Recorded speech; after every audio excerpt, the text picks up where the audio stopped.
Halo sahabat keluarga Pandu, bagaimana kabarnya hari ini? Semoga kita selalu dalam keadaan sehat dan diberkati Tuhan dalam melakukan setiap tugas dan tanggung jawab kita. Selamat bertemu kembali di channel Keluarga Pandu dalam program Studi Alkitab. Studi Alkitab kita kali ini diambil dari kitab Yeremia pasal 30 ayat 1 sampai dengan 3. Sebelum mendengarkan penjelasan saya, silakan sahabat-sahabat keluarga Pandu membaca teks Alkitabnya terlebih dulu. Sebelum lanjut, jangan lupa subscribe, like, komen, dan share untuk membantu mengembangkan channel ini, supaya channel ini bisa bermanfaat untuk siapa saja. Penulis menegaskan bahwa Yeremia menerima firman itu dari Yahweh. Haddabar dengan jelas menunjukkan ke firman yang diterima Yeremia. Dan karena bentuknya tunggal, maka semua firman yang diterima Yeremia itu dianggap sebagai satu kesatuan yang utuh. Secara narasi, firman yang satu dan utuh ini mungkin adalah pasal 30 dan 31, karena pasal 32 sudah berbicara tentang firman yang disampaikan di waktu yang berbeda. Tetapi banyak penafsir yang mengatakan bahwa buku yang disebut dalam ayat 2 merupakan pengantar kepada pasal 30 sampai dengan 33. Yahweh meminta Yeremia untuk pertama-tama menuliskan firman yang diterimanya. Kitab Leka Etkal Haddebarim dapat diterjemahkan, tuliskan semua firman itu untuk kamu sendiri. Haddebarim di sini mungkin menunjuk kepada setiap perkataan yang disampaikan Yahweh kepada Yeremia. Secara makna, ini dibedakan pengertiannya dari Haddabar di ayat 1. Jadi Haddebarim menunjuk kepada setiap perkataan Yahweh, sementara Haddabar menunjuk kepada keseluruhan firman yang diterima Yeremia. Pernyataan untuk kamu sendiri dapat diartikan bahwa firman itu sendiri pertama-tama harus menjadi bagian dari diri Yeremia sendiri sebelum firman itu disampaikan atau diberikan kepada umat Israel. Yeremia sendiri harus memahami dengan baik firman tersebut. Selanjutnya Yahweh meminta Yeremia untuk menulis perkataan-perkataan Yahweh tersebut di sebuah buku, atau dalam bahasa Ibraninya El Seper. Seper memang berarti buku, tetapi dapat juga diartikan dokumen atau tulisan. Perintah untuk menulis dalam buku menunjukkan dengan jelas bahwa firman ini tidak pertama-tama diucapkan atau disampaikan secara lisan kepada umat Israel, melainkan tersimpan dalam tulisan. Kalau perkataan-perkataan Yahweh ini ditulis atau disimpan pertama-tama dalam sebuah buku, itu berarti bahwa perkataan-perkataan tersebut bisa dibaca tidak hanya oleh satu generasi, melainkan juga oleh generasi-generasi berikutnya. Dengan demikian, firman Tuhan akan mengambil bagian dalam kehidupan umat dari satu generasi ke generasi berikutnya. Setiap rencana dan karya Tuhan bagi umat bisa dilihat kembali sewaktu-waktu dengan membaca kitab tersebut.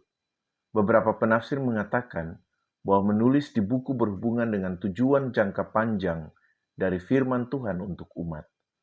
Ada penafsir yang menyebutnya sebagai buku pemulihan, atau yang lain menyebutnya buku penghiburan, atau juga buku kenyamanan. Perkataan Yahweh itu dimulai dari ayat 3. Yahweh mulai dengan mengatakan, Ki hine yamim baim, yang artinya, karena lihatlah hari-hari itu sedang datang. Yahweh memastikan bahwa apa yang dikatakan akan terbukti. Yamim dari yom secara harfiah berarti hari, sementara penggunaan kata hine menegaskan bahwa itu adalah kenyataan, bukan hanya perkataan, karena itu bisa dilihat atau dibuktikan. Dalam kata hine juga terkandung makna pasti. Mungkin ini alasan kenapa TBLAI menerjemahkan bagian awal ini dengan menggunakan kata sesungguhnya. Penggunaan kata baim dari bo dengan bentuk hal partisipal menggambarkan datang itu sebagai sebuah proses atau sedang berlangsung. Jadi nubuat ini belum terjadi, tetapi akan terjadi. Kapan waktunya? Yahweh lah yang mengaturnya. Umat harus bersabar menunggu sampai hari-hari itu datang atau tiba. Apa yang akan terjadi ketika hari-hari itu datang, dikatakan penulis di bagian selanjutnya dari ayat 3. Ketika hari-hari itu datang, Yahweh mengatakan, Aku akan membawa kembali dari tempat penawanan umatku Israel dan Yehuda. Kata Wesafti dari Suf, secara harfiah berarti kembali atau kembalikan atau membawa kembali. Juga terkandung di dalamnya makna memulihkan. Jadi dengan membawa kembali umatnya dari penawanan, Yahweh memulihkan Israel dan Yehuda. Pernyataan dikembalikan dari penawanan dilanjutkan dengan pernyataan, Aku akan mengembalikan mereka ke negeri yang telah kuberikan kepada nenek moyang mereka, dan mereka akan memiliki. Kembali lagi di sini kata suf sebagai kata penting digunakan dengan pengertian yang sama.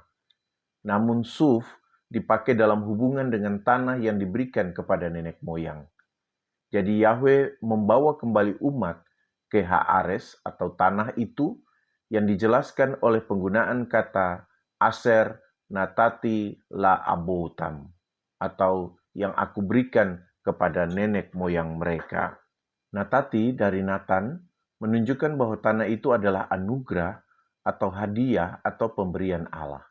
Di sini Yeremia sejajar dengan Deuteronomi ketika mereka sama-sama mengedepankan kesadaran akan tanah sebagai anugerah Yahweh kepada umat. Mulanya dianugerahkan kepada nenek moyang Israel dan Yehuda, tetapi sekarang akan kembali dianugerahkan untuk menjadi milik generasi yang kembali dari pembuangan. Jadi mereka mewarisi tanah yang pernah diberikan nenek moyang mereka. Dengan demikian, mereka hanya bisa kembali ke tanah itu karena Yahweh menganugerahkan tanah itu kembali kepada mereka. Teks Septuaginta menerjemahkan Wiresuha dengan Hurieususin Autes yang berarti mereka akan memerintah atasnya. Jadi makna yang disajikan Septuaginta ini tidak berhenti hanya pada mewarisi, tetapi juga memerintah di atas tanah itu. Para penafsir sepakat bahwa pemulihan dan pengembalian inilah yang menjadi tema utama dari buku yang ditulis Yeremia atau Yeremia 30-33. Narasi ini mengajarkan para pembaca atau orang beriman saat ini untuk melihat segala sesuatu di dalam waktu dan rencana Allah. Manusia memang harus terus bekerja, tetapi tidak dapat mempercepat yang sudah diatur dalam rencana Allah. Namun orang percaya dapat bekerja dalam suatu kepastian bahwa yang dijanjikan Allah akan diwujudkannya. Penekanan pada tanah sebagai pemberian Tuhan mengingatkan kita bahwa Allah telah menyediakan tempat untuk manusia hidup dan berkarya sesuai dengan kehendak Allah. Belajar dari para leluhur Israel, orang beriman dituntut untuk berkarya dengan benar di atas tanah yang diberikan Tuhan, agar jangan sampai kehilangan tanah yang sudah dianugerahkan Tuhan kepadanya. Tema pemulihan yang menonjol dalam bagian ini mengingatkan orang percaya bahwa pemulihan adalah bagian dari karya dan inisiatif Allah. Ketika manusia mengalami permasalahan hidup, apakah manusia akan melibatkan Allah atau tidak dalam penyelesaian masalah tersebut? Allah tetap akan mengambil inisiatif untuk memulihkan kehidupan manusia. Hanya sebagaimana yang sudah disampaikan sebelumnya, manusia harus bersedia mengikuti rencana pemulihan Allah. Demikian studi Alkitab kali ini, kiranya Roh Kudus menolong kita untuk melakukan firman Tuhan ini di dalam kehidupan kita setiap hari. Tuhan memberkati kita.